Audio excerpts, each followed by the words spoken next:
because I looked for you, I couldn't find you. All right. All right. So it is working. The universe is aligning with us. Here we go. Live on Facebook, and YouTube. All right. So we're going to play a little bit longer intro because of our delayed start. And we'll be back in 3 minutes and 33 seconds. Isn't that crazy? When I made this, it turned out to be 3:33. All right. See you in a minute.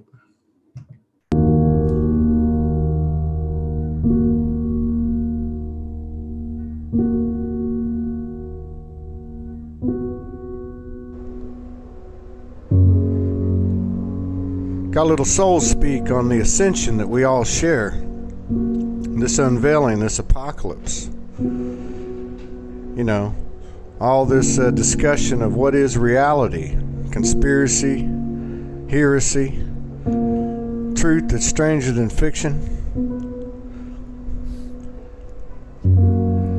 Doesn't get any better than this.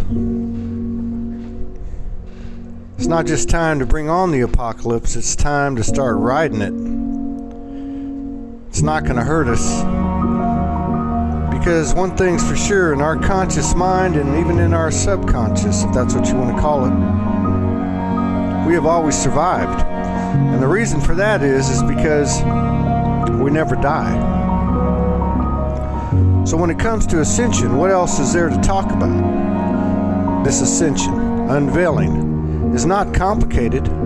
It's just a microcosm of the state of our being from any point, from this present moment to any point in our past. And in regard to the past, now we can look back to see, to awaken without the element of linear time. Yeah. Because the wisdom still comes, because the universe is never late. That means we can take from our past the powerful wisdom of the eternal moments, seen when we unveil the hurts and the blame given and received. You know, we've reached a point where forgiveness will cease to exist. Because perfection did not create forgiveness, but as a path to a higher perfection, a new reflection of itself, of ourselves. Yeah, it's true. It's just not necessary forgiveness, and neither is earth love. So we can stop chasing both right now and all the false securities and failed searches that go with the lofty goals of a moral world. Both the things that they put beyond our reach and the reasons they gave us for not being able to reach them. It's time to re-enter the fold of the immortal, the fold of the I Am soul.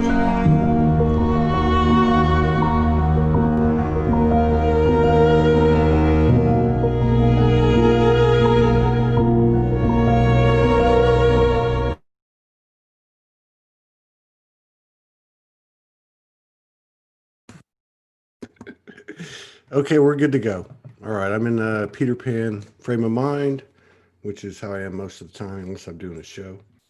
But, you know, everything's bleeding over, all the dimensions and timelines, personalities, and everything. Hello to everybody. Hello, special hello to Eric Peterson, my brother over in Florida, and Donna Owens. Good to see you. We've got a new friend on by the name of David, and I will spell his last name and then pronounce it the way I like it. Ogbeide. To me, it's David O.G., original God, right? O.G. Bede. Anyway, we're going to get to know him. I just want to make a couple of quick announcements.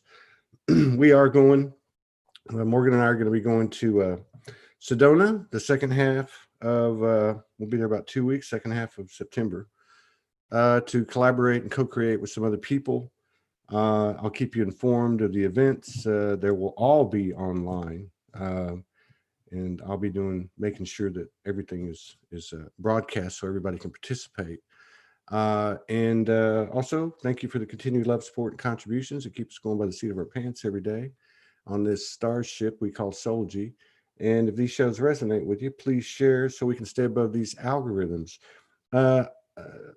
our beloved sister Delia Flores is, part of the Soul G team. Everybody knows that now. We've had a couple of new members. Leilani is part of the team, and Delia. And so we're going to see if we can work the bugs out today on creating a new show with our broadcast software where we can bring people in and also play videos and just do some really creative stuff. If you've ever seen the radio shows I used to do, we're going to be combining the radio show with the talk shows. So we're going to try to come up with a beginning every Monday morning, a weekly start the week off right, Soulology Monday morning show. And it's going to be an hour and a half to 2 hours. And it's going to be kind of cool. So we're going to work on that today. And with no further ado, let's get David up here. I met David.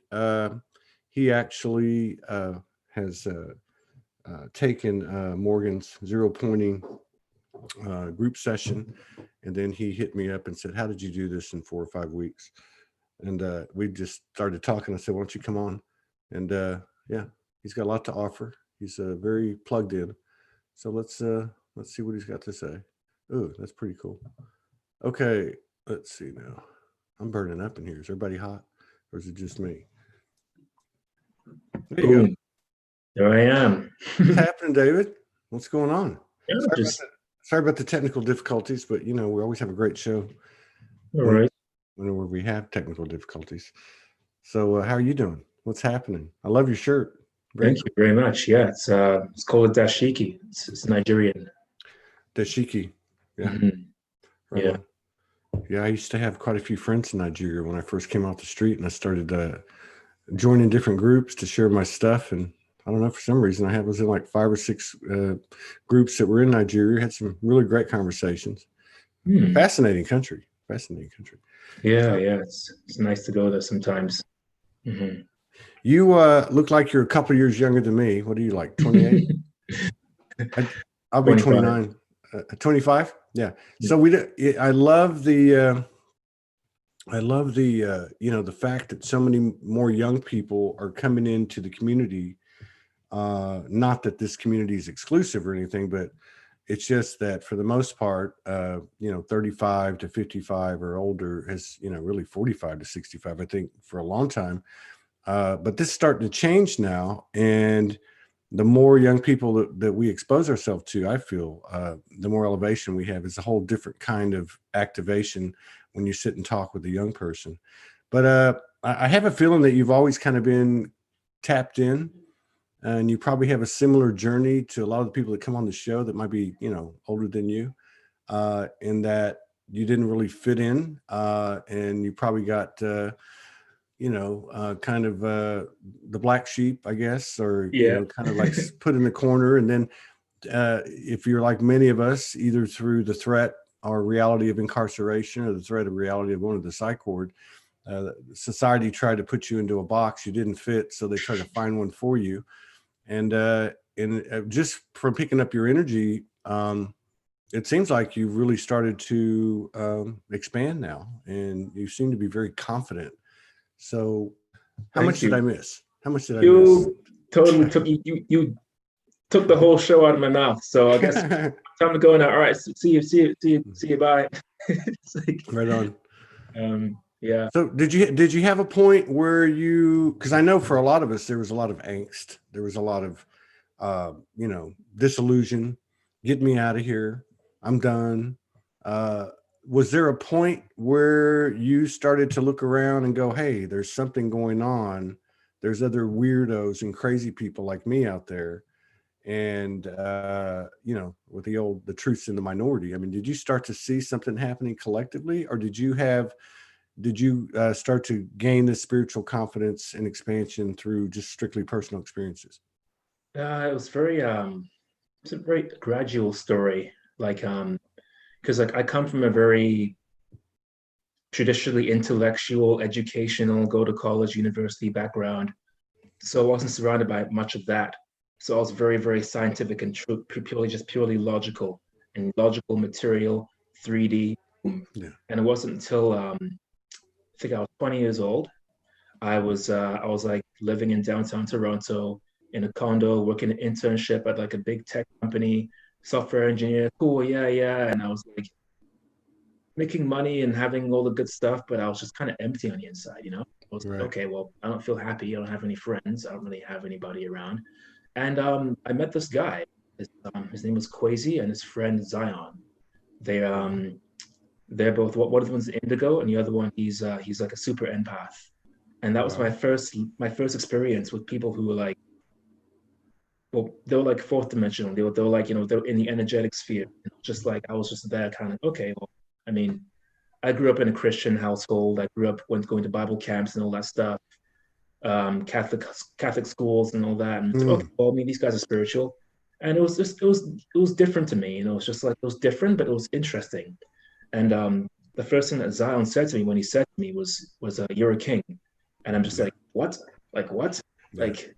And didn't make sense to me. And he kind of did what you just did right now, and Mhm. he just kind of read me Yeah. on a deeper level, and you know, hung up with them for a few months, and I just began to lose interest in that job and lose interest in that life, and I didn't, and it just like I parted ways with them after a while because a lot of chaotic stuff was happening in my own life, my personal life, school life, all that stuff. But when I really found spirituality was 3 years ago and 3 years and 6 days ago, August 12th, 2017.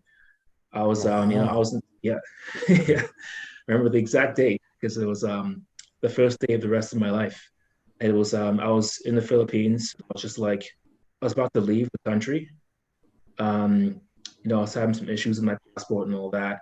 So I was sitting in the village, like sitting in on my cell phone, just looking at a video, going through YouTube, looking at videos, looking at TED Talks, you know, looking at intellectual stuff, all the stuff about science, and I see a video show up about meditation, and I'm like, that's for hippies. That sounds like some hippie stuff. I'll just check it out anyway. What could hurt, right? So I opened it up and I tried it out, and within 10 minutes, it was like all August the the 3rd, thoughts. 2017. So Yeah, you what? You blew your third eye open. something like that. Yeah, it was like I felt this presence. It was like something was like, congratulations, you found it. And Wake up, stupid. That's what they tell me. Wake up, stupid. Oh yeah. yeah, Uh, it's like finally, oh, it took yeah. you 0.2 years to figure that out. All right, good, good. Well, you're Now doing you better realize than because 99% of the people watching this thing. It took us a lot longer. So what happened in that moment? Did you have a visitation? Did you out of body? Did you uh, just I start just felt downloading stuff? Did you hear a voice or how'd it go? it's more like I felt this presence of some greater support around me. Mm. And I felt like my mind was clear, like the anxiety had gone away, all the depression was just it was just subsided for a moment. Because up until that moment, up until that day, I've been like on a lot of antidepressants Okay. and trying other things and just like all these ineffective methods for it's getting a bit dark in here. All It's these okay. You're ineffective good. methods for like dealing with like mental health and just like being sane and being in my body. And meditation was the first thing really actually made a difference. And it felt clean, it felt natural, it felt organic. And suddenly I had more confidence. I just these ideas, how to leave the country, who to go talk to. Boom, take this risk, take that risk, take the bus to the city, stay in the hostel with no money. Okay, just okay. Now go talk to guards and retreat. Okay, talk to that guy holding a machine gun. Okay, go talk to him. He shows me to that guy, to that guy, to that guy, and then eventually I find my passport, and it's just like flowing, flowing, That's what flowing. happens when you get off those meds. Yeah, yeah, it happens. Yeah. But no, part of the reason that we have this show is because there's so many people waking up and the experiences that they have. You know, like you. I mean, I'm sure there were moments you felt very much alone, even though you met Zion and the other guy. Mm. But it's there's a lot of code in the retelling of these experiences. So I just want to make the point that if anyone's out there listening that comes across this show and this particular episode, David is like a lot of the folks in the community that was misdiagnosed, that had what they call depression or anxiety and all that stuff, and I don't know, that might even Autism be spectrum disorder is another one. Yeah. Yeah. And Yeah. and that might even be, yeah, like the different disorders that they came out with in the 90s. But that may be one of the characteristics of pre-awakening. So it's no longer to be seen as some type of, handicap or Mm, disgrace or whatever. It's mm, actually, and it seems to be the same with ADHD and Asperger's and some of these other, diagnoses that, mm. society's come up with. But I guess I Yeah. just want to make that point for anybody out there. Don't feel like the Lone Ranger, because there's a lot of people watching this show and they've been on this show that are coming from the same place, and they've successfully gotten off meds, and then they start talking to guys with machine guns like David. Yeah. Yeah. Yeah. That's Do you feel like that? Do you understand what they classified or what you felt as depression or anxiety? Do you understand? Have you got any intel on that? Like why that yeah. was happening, or or even how did you transform it? The so I realized the anxiety was just I'd taken on so much conditioning Yeah. about how to behave and what to be interested in, what to be like what to find valuable in life. And after, having so much conditioning and trauma from just like boom, failed social interactions, boom, that thing goes wrong, confused. How do I talk to people? Okay, how do I do that? How do I communicate? It's just like you get really anxious, and then like you build a mental model about how to live life. And rather than living from the organic, natural flow of being a human, you're living inside of a intellectual model for interacting with the world. And that just creates a lot of anxiety. And the Yeah. depression, that's just like, I'm just going in the wrong path. Like I was totally cut off from spirit. I was like totally out of it. And I realized how I began to transform that was after I found meditation. I was immediately addicted to all this spiritual stuff. I went on like Hmm. a bender of just like learning all I could about esoteric knowledge, hidden wisdom, different kinds of meditations, breath work, and just went straight into it. And eventually I began to like I moved back to Toronto and I started doing like transformation programs, stuff like that, some of these communities. Yeah. Um, just like boom, going into your past, finding You out made what it. You made happened. it a lifestyle. Yeah, yeah, it You became a just Yeah. lifestyle. Yeah, just And like yeah, and I think too, like, yeah, because I mean, I had those. I had three major periods in my life, and where I had went through a depression, unconsciously for the most part. But th- there's um, there's a lot to be said for the mindset. The what the dissolution. There's nowhere to go. And I like what you said about you were disconnected. yeah. Um, but in watching other people in my own situation, when you're in that state of mind, one of the things I've seen, and even in myself, was you try to get these quick fixes and turn it around, and you almost have like this fantasy loop going in your head, like I can just do this and then everything's going to change. And then at some point you Mm, realize no, that it's a lifestyle, like the rehab, mm. the reformation or the transformation is just like one step in front of the other, isn't it? Yeah, it's like I've been through the whole trying to bypass stuff, Hmm. and it'll be like, okay, I'll be on top of the world now, hold the vibe, and then and then eventually it'll just go back to the way it used to be because it was like a temporary fix. Yeah. Like for example, like following an ideology, or like I guess I got Reiki trained and Mm. began to give myself Reiki. It would like remove the pain or the frustration or the anxiety for a second, and then it will come right back because I didn't get to the source. And eventually I built this whole idea, a spiritual ego, the idea of being spiritual from taking so much knowledge, thinking I was applying it, but really it was just building knowledge and building knowledge and building an idea when really I wasn't doing any actual deep healing work. Mm. And that lasted a while, like a long, long while. Yeah, I think that's pretty common. And I think it's understandable too, because things have moved so rapidly in the last 2-3 years since August the 12th, 2017. But Sticks in your head. well, that's about when things started to accelerate, though. I mean, they were already moving, and then they just started moving at warp speed, 18, 19, and things have changed. Like in the practitioner circles, things have changed. In the self-healing circles, things have changed. And you make a really great point, because you mentioned spiritual bypassing. I guess metaphorically speaking, it's kind of the same thing when you treat the symptom, and to your point, you don't treat the root of the problem, Yeah. the root of the misalignment. How Yeah. did you get to the point where you figured out that you were just treating the loops or the superficial, and you needed to go further? This was the beginning of that was roughly September last year. Mm. I was at a spiritual retreat in Florida, and I went in there with my spiritual ego, thinking I was like so spiritually evolved and all that. And at the end of the retreat, I realized I hadn't really gotten much transformation from it. I felt like I hated myself still. And the organizer, his name's Raven Wolf, he says, like, David, can I offer you something? And I'm like, sure, yeah. And he's like, you are too much in your mind and not in your heart. And he just like, and it was just like a hit for me. It was like, oh, I just felt like, wait a minute.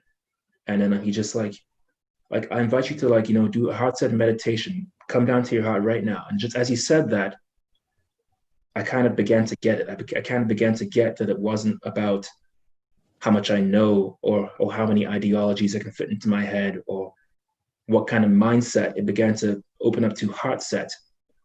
And that was the beginning of actual heart-centered consciousness, as far as I can remember or know. Mm-hmm. And yeah, and another moment was later on, a few months down the road. I was part of this year-long training program where it's like one of those self-development communities where you come in there, you help them run their programs, but in doing so you get coaching and stuff as as an exchange, and then like they transform you and you get really transformed. And I was taking on a lot, and eventually I just hit a burnout moment. I was going so hard, I hit a burnout moment, and I began to realize that I was trying too hard to fit into that ideology.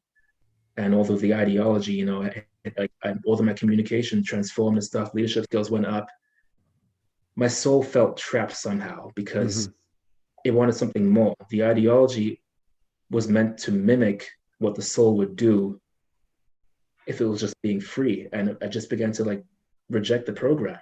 Yeah. And it wasn't until about March, like March this year, when the whole virus stuff came in, right? Yeah. And I was so attached to that community. They became my whole world. It was just like a whole bubble I was in. The whole ideology was my whole world. I thought this ideology could save me from myself and could be the truth. And it's just like when a virus came, suddenly, I broke up with my girlfriend, my twin flame, who's now my good friend. Her name's Ruth. And then I moved out of Toronto, moved back in with my mom. And I was still desperate to get this program done. I was still desperate to finish the program, finish the training, and help them run their programs and stuff. And I was just like really attached to them. And then eventually the whole transportation was cut off from Toronto too. And then they shut the program down because of the whole virus stuff. And it was just like, then I was just like, okay, what do I do now? I have no ideology or program or anything to latch onto. And then during that time, I began seeing a shaman who helped me realize that there's no need to try and push anymore. No need to try and push into something, or to try and be something. Yeah. No force, not trying to be anything else. And once again, I was reminded, come back to the heart, come back to the heart, come back to the soul. And the whole spring was a very egoically painful process of Yeah. slowly You're shedding describing away. it. You had a fast track ascension. Yeah, yeah. So Just those. Nadine Alexander in the YouTube. Mm, Thanks, Nadine. So she was kind of asking the same thing I was uh, going with at the beginning in a general way, but I think it's a really good question, and I think you've got a really good experience to pull from. How did you break away from the spiritual bypassing? Um, I think that term has been used a lot, mm, and and I guess to the credit of all of us, the higher you go, the more awareness you have, and you're then able to see things you couldn't see before. So it's perfectly understandable. We're not throwing rocks at anybody. But from your standpoint, did you just mentioned that eventful summer where the ego took a beating, but did you have a moment where you had to eat some humble pie when you kind of understood I'm bypassing you know the real the real way to go, which is yourself? I mean, did you yeah, have a point like that, like a eureka point? yeah. It was more like a, yeah, once again, going back to the spring this year, that whole process was a eureka point spread out over like the whole spring, because it was like I began to have sessions with a shaman Mm-hmm. who told me the importance of not bypassing anything, and realized that a lot of healers out there, they just get a Reiki certificate, they go to a coaching program and find an ideology and then say, okay, I'm a healer now. And she's around me like, no, like you got to do the actual work. And she says that people who come to her, they usually don't come back after one session because it's too painful. And I'm like, Mm-hmm. well, show me what you got. And then so yeah, she did something to me where like I got some she got some crystals.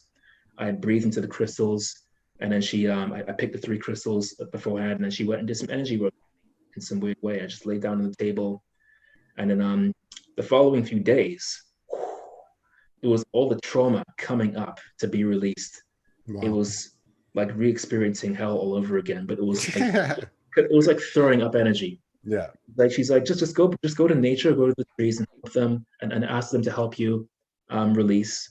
And it was like my whole world. I was like, at that point, where I was at was I was still in go, go, go, be successful, make it in the world, Yeah. be a leader kind of mode. And that was the beginning of me slowly beginning to shed away that reality of, hold on, I need to just slow down and live life. And I was like, Mm. no, no, no, I have to be It's kind of successful. it's I'm yeah. somebody. I'm somebody. I'm so Like funny. all the trauma's coming up. And I was just getting really angry at like every past person, like every past partner, like people from high school, just like it was all coming up. I was just like crying buckets of tears Mm. out in nature.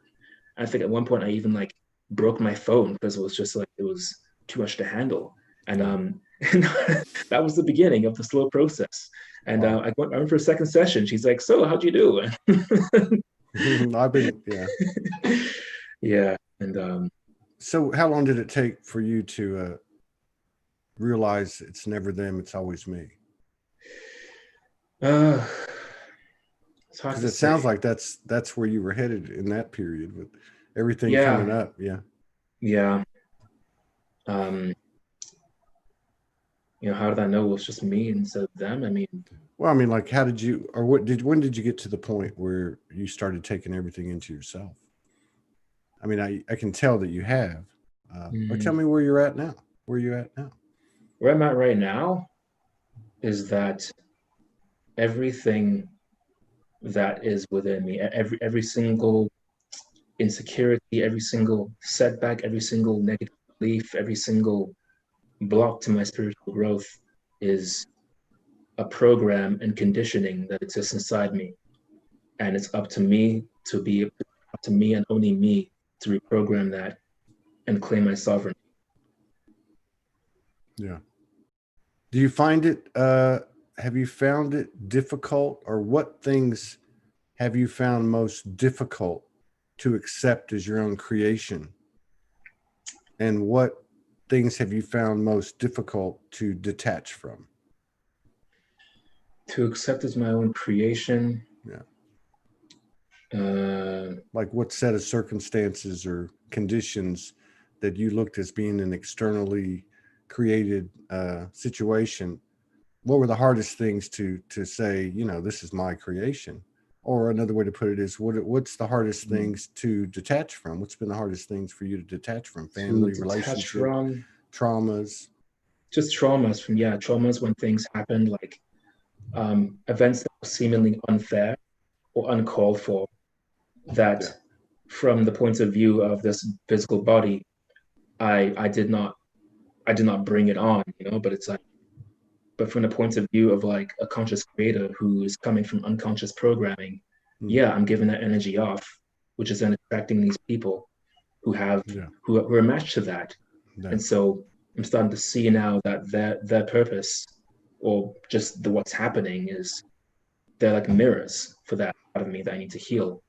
And even though I stayed in situations where I was abused or made fun of and stuff for longer than I should have, then it's like, looking back now, as I zero point, I'm seeing exactly how I created the situations by trying to get their approval or trying to get love somehow. Mm. And that's something I'm learning to accept, that everything negative that happens to me is my creation and my creation only. But there's something empowering about that too, because it's like, hold on, so that means I can create something else. Yes. If you're going to create something you like, Yeah. right? Yeah. Yeah. Because because it's not just the negative things, right? But so have you noticed, I know you've been doing the zero pointing, and whatever other modalities you've been using, but you made reference to what what you were attracting into your field. Now I know you've done quite a bit of work, or more work, on yourself. Mm. And based on what you're just saying, have you noticed any difference in what you're attracting in your field now? Well, I'm on Soology. I Yeah. Yeah, I mean, noticed that. are you seeing any difference, just in your, because I know Mm. there's several people that I know Yeah. of that have had really immediate changes, such as start doing the work, and 10 days later they're ending a marriage, or Mm. somebody pops into their life, or they're offered some kind of some kind of abundance, whether it be in a place to live or a job Mm. or something. I mean, are you seeing any any connection between the level of work you're doing and what's starting to come into your life? Well, I have, yes. And I began 0.21 days ago. Mm. And what I've seen is that I look at certain friends and people in my life with a new light now, Mm. and I can see that I'm no longer in alignment with them. And so I just kind of not fall out with them, but it's almost like I drift away and I lose interest in a lot of Yeah. people. And I'm just loving being alone and having this time just to zero point. Yeah. And I'm noticing that um, I go into nature and I can feel the trees with more intensity. Yeah. Like before, I used to look at a tree and think, oh, it's just a tree. But now it's like, whoa, that's a living being. That's me. Like it's almost like I look at a tree and I see the human in the tree. Yeah. And it's like sacred. And I don't want to hurt it. I want to respect it. I'm so in awe of nature. And I've noticed also like my sacred sexuality is turning on. I'm starting to feel kundalini rising up my spine as I zero point. It's just feeling lighter in general as well. I could like list off all the good stuff, just Wow. like one by one by one. But it's like general. I think this is the only thing that's really gotten to the root cause, because to be honest, most of the stuff I've seen it just takes one program you have, like a set of conditioning, and gives you a new set of conditioning, Hmm. which doesn't really put you in tune with your truth, because truth doesn't need to be programmed. It just is what it is. Yeah. The tree Yeah. is not programmed to be a tree. The tree just is a tree. No one told the tree, go be this way now, go take this coaching program and you'll become a leadership tree, or you'll become an engineer tree. It's like, no. Now it's like I'm losing myself, but I'm actually finding and discovering my actual self, which is just soul and heart. And that's just what I value over all now. Like I see so much programming in society, so much programming with other people in the streets.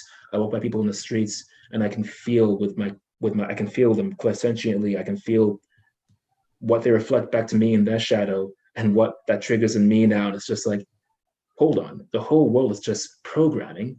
And if we weren't programmed and we were all just true, there wouldn't be a need to have society and governments and the control structures. Because control structures are just more programming, and it's just Right like on. Right on. nature doesn't need to be programmed. It just is what it is. The trees just do what they do. They're just self-governing, sovereign. Yeah. And it's like it. And I don't know how you feel about it, but there's a lot of people that would tell you that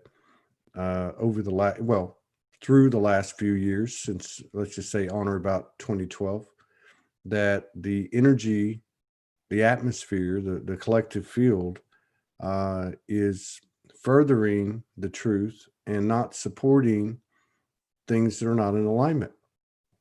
In other words, the universe is not going to let us bullshit ourselves much longer, because every day it gets more painful. If we're in a situation that we're compromising ourselves, we're going to pay a price for it, and it gets louder every day. And I'm seeing it happen all over the place, in big ways and in small ways. Have you? Do you break it down to something, like that, where you try to be with the people you want, do the things that you want, and try to stay in alignment with what you want?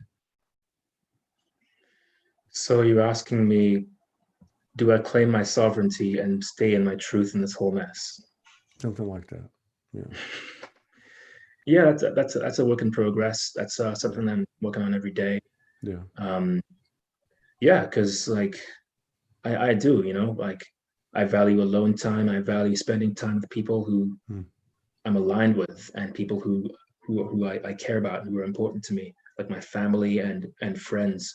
And whenever I'm out in the streets, I see people wearing masks and all that, and some part of me is just like, no, I'm sovereign, I'm good. Yeah.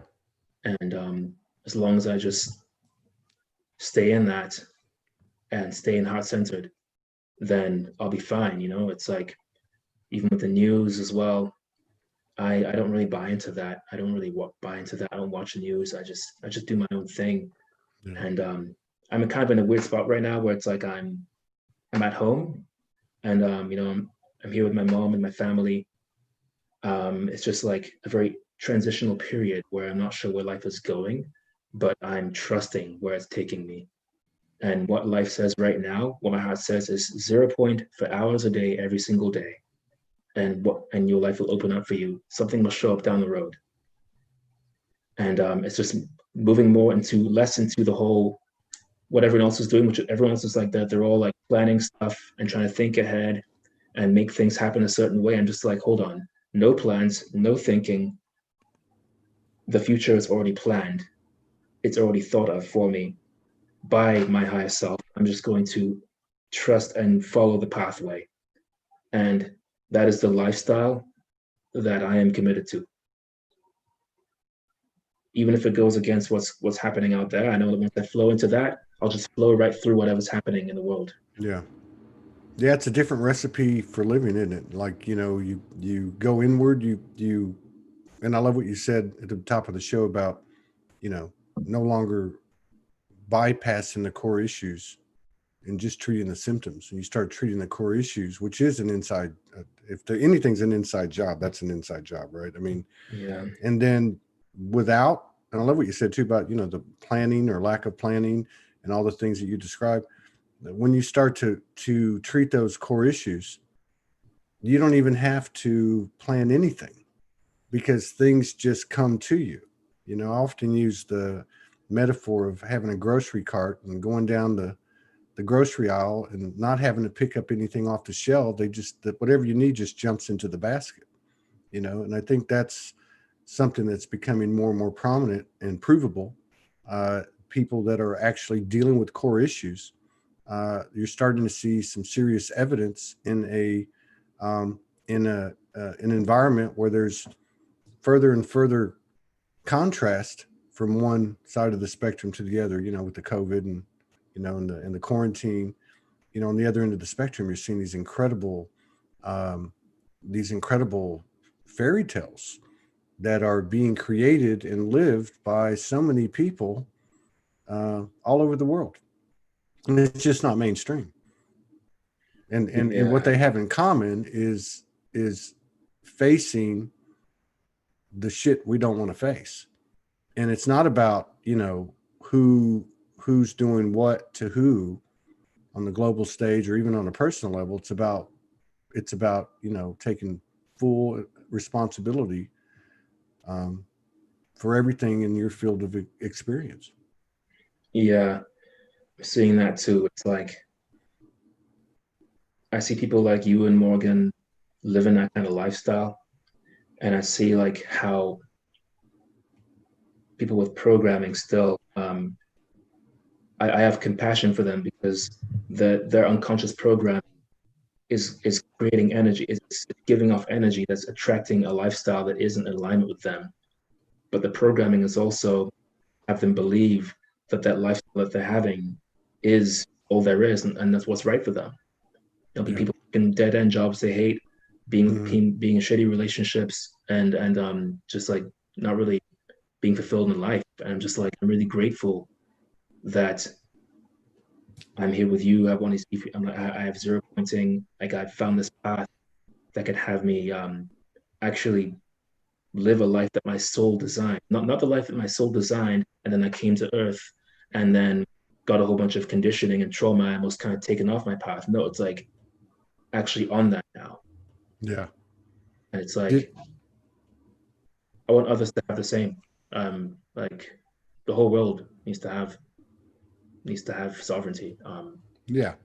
Well, and what can we do to further that but do it ourselves, right? Yeah, Did you yeah, I'm just you hit me up and initially you hit me up because I know in the class sometimes Morgan will mention that when I first met her and she came over to the States, um, after we'd been talking for about a year and a half, I always call it a boot camp. She put me through a boot camp. But I had a lot of resistance. I had a lot of resistance to somebody coming in and telling me, you got some shadow you're unaware of. You've got programs running that you're unaware of. Because I didn't even know what any of that stuff was.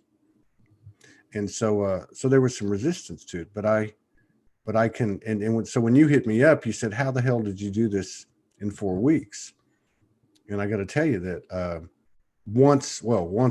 the main reason is because I was in love with this woman and I wasn't about to blow this thing. Or at least was going to go down swinging, right? But once I broke through on the very first list that I really applied myself to, which is like 136 items, I saw what would happen. I saw what my third eye exploded. And then there's been, many more times, but that period of time totally changed my life.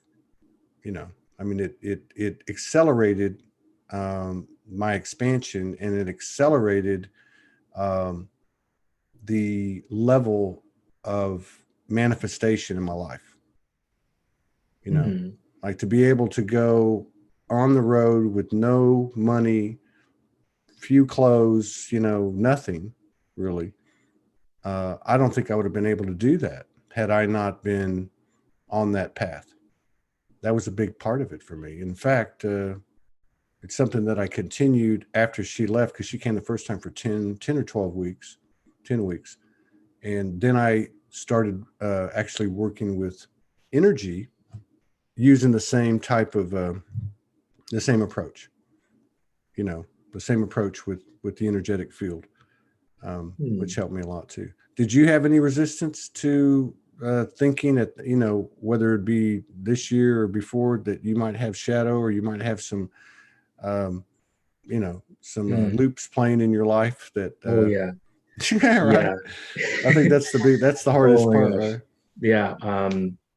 So on summer solstice last year, I met my twin flame. Her name's Mm. Ruth, and we immediately had an instant connection. It was like seeing soul family, and I moved in with her very quickly. And that whole process of living with her and being friends with her and dating her as well eventually was one of the most transformative but painfully shadow revealing experiences I've ever had. Like I showed her, I just naturally showed her who her shadow was, and like who she was being would trigger all the worst things in me. And the only way for us to stay, like, to keep the relationship going was for us to overcome whatever it is was like resisting within us, like whatever shortcomings. It's like, you did this wrong. No, I did this wrong. No, you did that wrong. It's just like, I don't know if I'm describing it. It's just like so much sexual shadow with being a man. Yeah. And Here we go. it's like when I met her, I was like totally into the whole polyamory thing. I was just getting fresh into that Playboy stuff.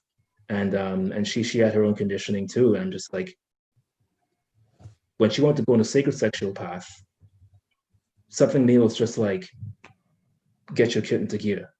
She was wanting to go on a sacred sexual path. Yeah. So she was already plugged in then.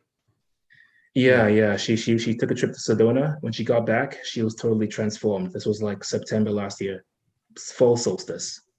And I remember the exact moment she was like, you know, I think I need to spend some time alone. And then my That's ego weird. was like, That's weird because we yeah. were there, I think, at the same time. Okay, yeah. That's crazy.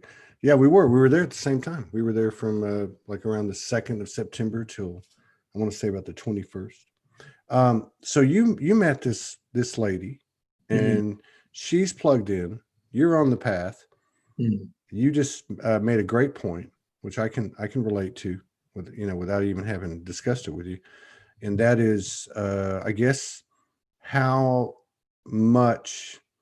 important the the sexual frequency, the sexual vibration, the sacred sexual vibration, or the distorted sexual vibration, and every space in between, how important it is, how it's such a core physical representation of what a mess we are. And I'm speaking as the path of the men. Okay. I can't speak for the feminine, but it sounds to me like if you met somebody who was already plugged in and looking to explore the true, natural, sacred sexual vibration, that's a very similar situation to what I walked into, and I'm sure a lot of other men. Have you found that in your relationship that she carries, like, she's kind of like a receiver? Does your partner, does she typically pick up on stuff? Yeah. Whenever I'm not being honest about something, or I'm hiding,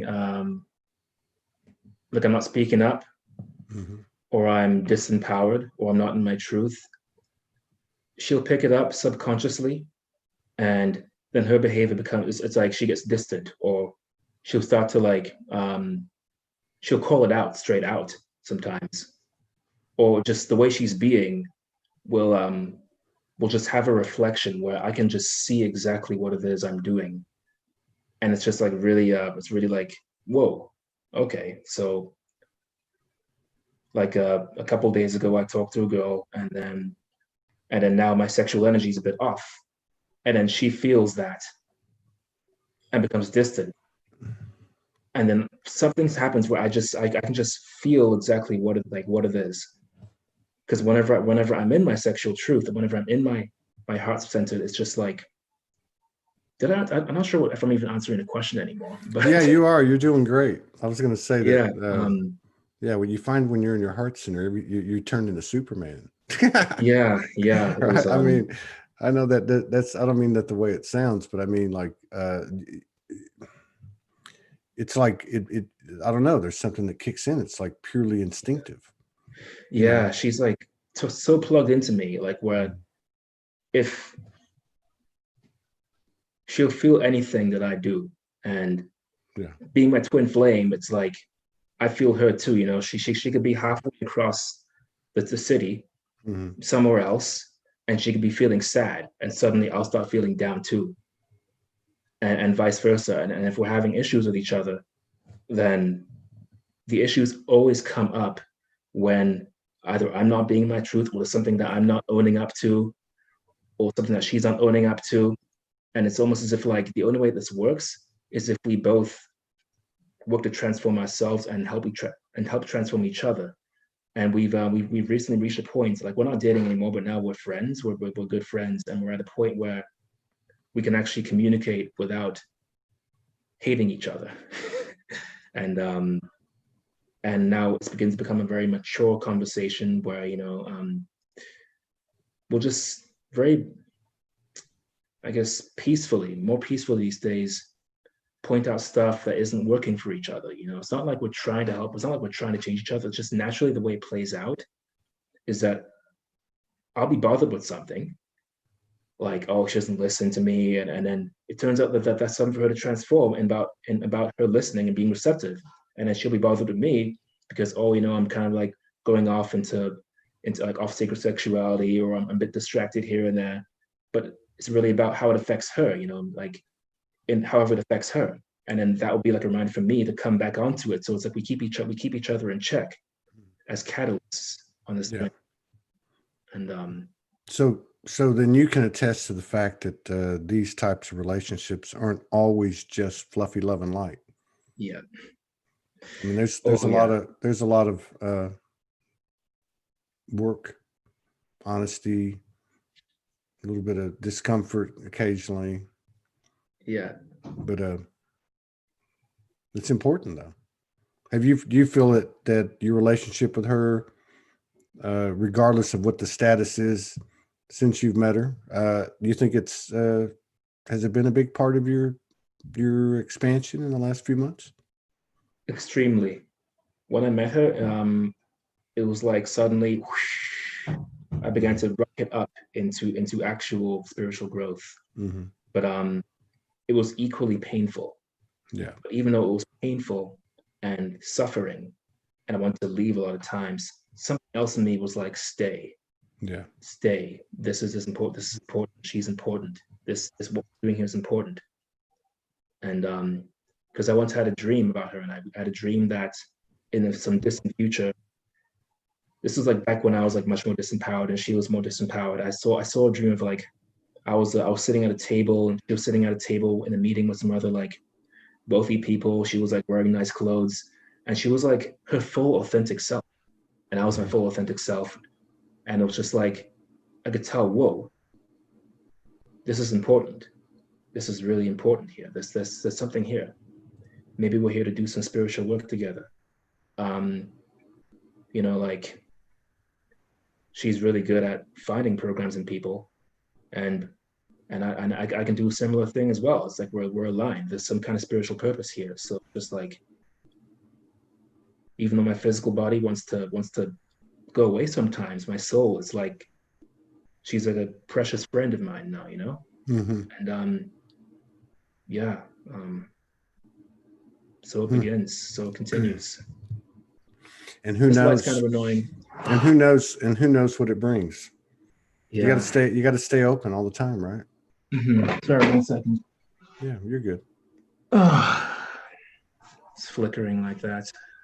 Yeah. I think that's your aura, isn't it? That's your energy field.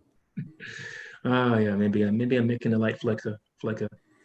But yeah, I mean, because I've talked to some people that and observed some people that that have had these types of relationships, and sometimes there's a separation, and they return and they do it again, and and you don't really know, but I guess that's one of the most important things is, to me, it's like we've got to stay open in all aspects of the ascension. We can't build any absolutes. A lot of people getting caught up and polarized by these issues, these global issues and these narratives. Yeah. And, I love what you said earlier. I don't know how you said it because I picked up on the energy of it, but like everything can be removed and will be. Every single thing will be taken away from you so you can find you, and that includes ideologies, and that includes narratives that you believe, and that includes anything that has you take a stance of us versus them. Yeah. And I think this is a big part of what's happening right now globally is uh, these these narratives and these ideologies and these movements and whatever you want to call it, uh, they're going to go down like everything else. Mm, Nothing will be standing. But like you said, the truth, which doesn't have to mm. do anything, it's just there. Yeah, the universe naturally wants to zero point itself. It Yeah, naturally wants to return back to unity. So right now, everything playing out with all these polarities. I'm on this side, I'm on that side, men versus women, black versus white, yeah, mask versus no mask. It's just like that's the whole stage playing out. that's it. But like energetically, it's if people don't clear that energy within them, they will always be triggered by the opposite polarity. But if they zero point it and come to nothing, they'll be sitting in the eye of the storm, watching it happening around them. They can walk through it, but it won't affect them. They'll Yeah, actually have sovereignty. So I think the definition of sovereignty for me is being untriggerable, because a trigger, yeah, like what a trigger is like a boom, start this program. It's something that happens automatically, not really within like your yeah, conscious control, And if you get rid of all the triggers, remove this program, um, like you go back and zero point something that happened with your parents or a friend of yours a few years ago, whatever conditioning you took from that, boom, that's gone. Suddenly you reclaim that part of yourself. Like I went and cleared all my childhood friends, and suddenly my inner child came back. So all the bullying that happened then, it was just like boom, come home. And like as we zero point and as we heal, we we integrate the lessons of those experiences that we didn't take on, that we didn't get during the experience. So really, all the trauma we take on is just part of the experience that we resisted, and the energy gets stuck inside of us, and it changes us. Kind of like electricity running through a current. The electricity is like the light of experience running through you, the conductor. If you resist it, you get hot. The wire starts to melt and get bendy, and it starts to get traumatized and programmed to be less of a wire. And it isn't until like the wire integrates the experience it's had, like until you integrate the experience you've had, that the stored energy in that trauma can finally carry on through and become yeah. wisdom. So you look at those experiences you had, and you can finally see them very clearly now. Like for example, like I used to live in a residence of students in university. Like I was pretty socially awkward back then, and then all of them would like make rumors about me, and then after that, I could sort of see now how there was nothing wrong with me, person per se. There's nothing like Yeah. inherently wrong, and this must be changed. It was more just like I was an insecure person looking for love. There were Mm. insecure people who were just looking for enjoyment, and how I triggered that experience was by trying to please them and get love from them. And Yeah. it's just so clear with every person now. So eventually, you just, if we zero point our entire selves, we can essentially become so clear that as we continue to move forward in life, new experiences won't get caught on or trapped in any remaining traumas we have. Because all the triggering has us resist life. So once we get rid of all the triggering, all the programs, we become a smooth conductor of life, where we can just integrate wisdom instantly, instantly, instantly, instantly. It's Kind of like great. the way we meant to be, just like It's integrate it. brilliant. Yeah. It's a brilliant synopsis. But and there's nothing like I mean, to my knowledge, there's nothing as effective as uh, dealing with these things that we're talking about at the most human level, which is the people, the mother, the father, the spouse, the ex-spouse, the kids, the relatives, the friends, the coworkers, the events like you're talking about in college. There's nothing more effective than taking those things on one by one. And Mm. to your point about the electricity, is that um, there's so much. We talked about this at the beginning of the show, but there's so much that's unlocked by this work that it almost has an indirect effect. In other words, things come into your field that seem like they're unrelated to the work that you did, but to your point, if you've got the same situation coming up and it's got nothing to attach to, then that means something else can attach to it that has the like vibration or the like frequency or magnetization. Just not me, because I'm no longer a match for it. That's right. That's right. Yeah. Yeah. Very, very cool. Yeah. Very cool. Yeah. We should do this again, man. Yeah. We should do this again. And Yeah. yeah, it's good to talk to the young people, and of course, the other thing that's been pretty predominant in these communities is, it's 80% females. So to have a young man, a young male come into the conversation is cool. Very cool. Yeah. Yeah. Thanks for having me on. I will say, like, I was really, like, coming up to this a few hours ago, but before the show, I was pretty nervous. It was like, Yeah. "Ooh, people can be watching me." Okay, and that's programming still, but Yeah. it's just, Yeah, very true. it's, Well, you popped your cherry now. Hope I get in trouble for saying that. I'm not a virgin anymore. Right. You're not a Soul-G. You're not a Soul-G virgin anymore. Well, we'll do it again if you're up for it. Yeah. We'll do it again. Yeah, we'll Yeah. reach out to you, and maybe after we get back from Sedona. Yeah. Yeah. I wish you the best, man, and I look forward to collaborating with you again and again and again. And I'm happy that you're in the field, and thank you for honoring us with your presence and sharing space with us. Thank you. Right. Yeah. Take care, brother. I'll see you.